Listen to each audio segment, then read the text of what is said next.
my teta, sitting in my Aunt Bila's cheerful purple room, watching Amir Diab music videos and reading gossip magazines spilling dirt on Arab idol judges. I wish I could show the passengers behind me what a Syrian Muslim in America looks like. Ask them if she is something to fear. Of course I can't, and even if I could, I'd chicken out. Dad said it forever. Harsh words equal short-term satisfaction. They always backfire. Best to take the high road. My dad's phone rings, and he pulls it out of his pocket. كيفك يا ماما؟ مبسوط مبسوط. الحمدلله. إنها أقل طيارة؟ إنشالله إنشالله, he says quietly. يا حبيبتي يلا مع السلامة. He's going through the motions with Teta, a routine 10-second phone call. How are you? I'm good.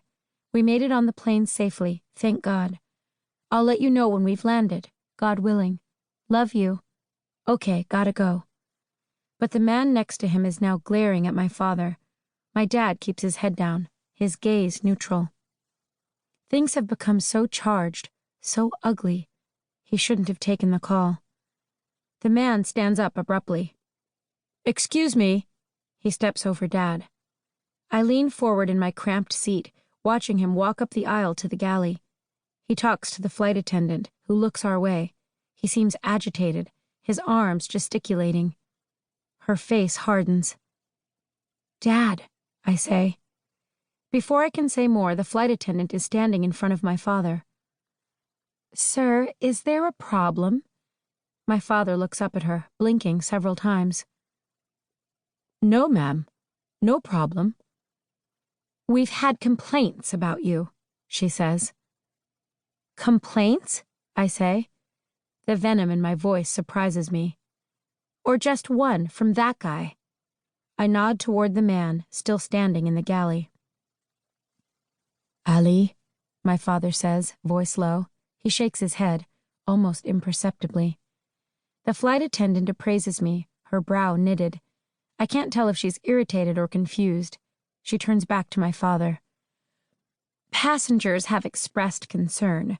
They said you were speaking Arabic, and they heard the word Allah repeatedly.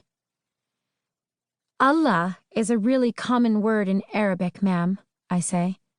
It's in like every other phrase. Ali, please, my father says. Normally I would shut up. I'd be obedient and just listen to my dad, like always. Today is not that day. He was talking to my grandmother, ma'am. She doesn't speak English. We're flying to Dallas for a family reunion. We live here in Atlanta, actually just north of Atlanta, in Providence. You know Providence, right? A gentle southern twang creeps into my voice, even though I've lived in Georgia for barely 6 months. She looks back and forth between the two of us. My dad opens his mouth again. Ma'am, there must have been a I'm his daughter, I say, putting on my best for the adults voice. Dad doesn't get these people like I do. Thank God I dressed nicely and wore makeup for the flight. I'm a student at Providence High School outside Atlanta, so we've just celebrated Christmas, and now we're spending New Year's Eve with the rest of our family, for a reunion. I repeat, my tone upbeat and friendly. I pull out my phone, Googling my father's name. See? Here's my dad on the Emory website. He's an American history professor there. He has a PhD from the University of North Texas. I click around on my phone, pulling up another entry. Oh, so this is an article about my dad in the LA Times a few years ago. He wrote a book when he was an assistant professor at UCLA, and it got great reviews.